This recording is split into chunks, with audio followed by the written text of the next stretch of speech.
Thank you, Claudia. It has been such a treat serving with Claudia and our other committee chairs for this reunion campaign. The camaraderie, the spirit, and the engagement with them is really what's made this the most enjoyable for me. My biggest personal connection to Stanford these days, and what keeps me on campus and engaged with the university a lot, is that I serve as the president of an alumni association for professionals in the real estate industry called SPIRE, Stanford Professionals in Real Estate. And I share that because there are 3 lessons that I've learned at the helm of a volunteer organization that I want to share with this group, because being part of a reunion campaign is sort of like running a 1-year volunteer organization that you've got to set up, execute, and dismantle within that time frame. And the 3 things that I wanted to share are 1, never ask anyone to do something that you haven't done yourself. And I think that's really a key component of the reunion campaigns, is that those of us that serve as chairs and those of us that serve on the committee are all people who have committed their funds, put their money where their mouth is, and are then communicating to their classmates a message of please join me, which is a very different message than please do this. The second thing that I've learned is that there's no such thing as a small contribution. Any contribution that's made out of philanthropy is a great contribution. A contribution of time, energy, resources, or money is always a good contribution. And the third thing is that if you're not getting the results that you're looking for, you aren't asking for enough. If you're not painting a big enough vision for the people around you, if you aren't setting unachievable goals, you're not ever going to achieve any goal. And I can't take credit for that message. There's a gentleman who'll be joining us here at the end of the program today who is a person from whom I learned that.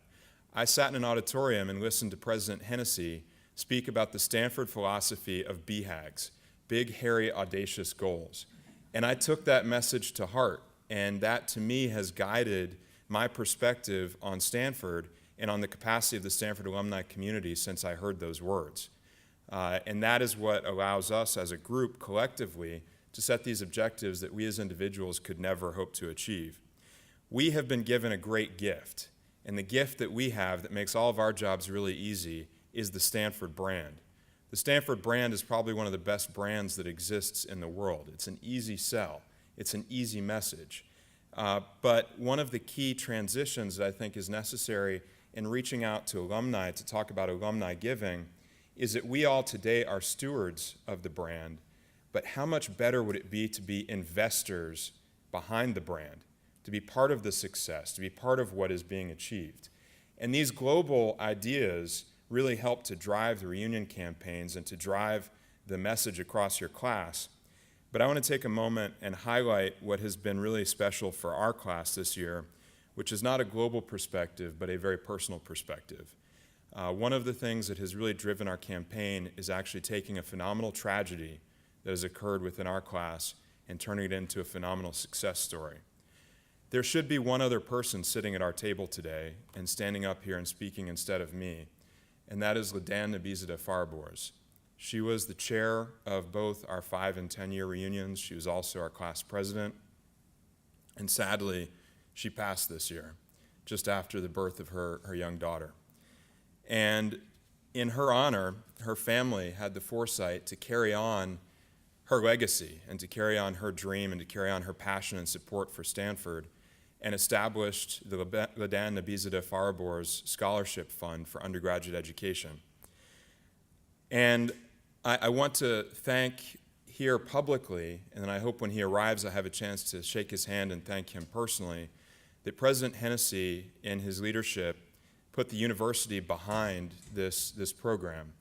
We as her friends, we as her family, we as her classmates are the ones who came up with this concept. We're the ones who led it.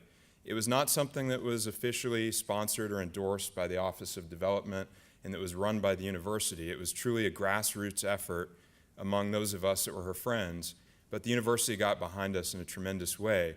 And what President Hennessy did is he agreed to treat Ladan's scholarship fund as a single endowed scholarship.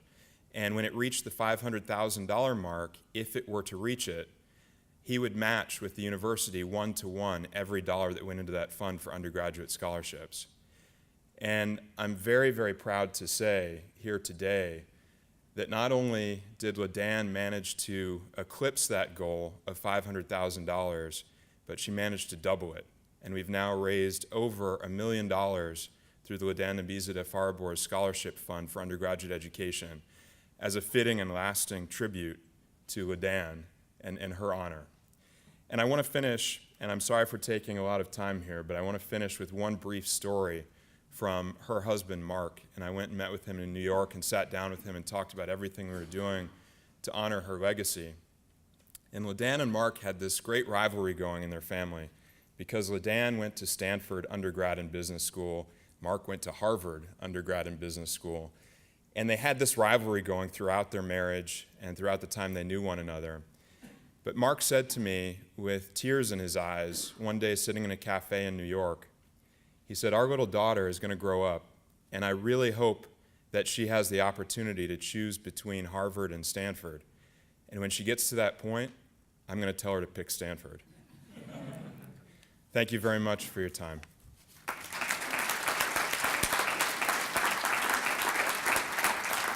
Thank you, Claudia and Chad.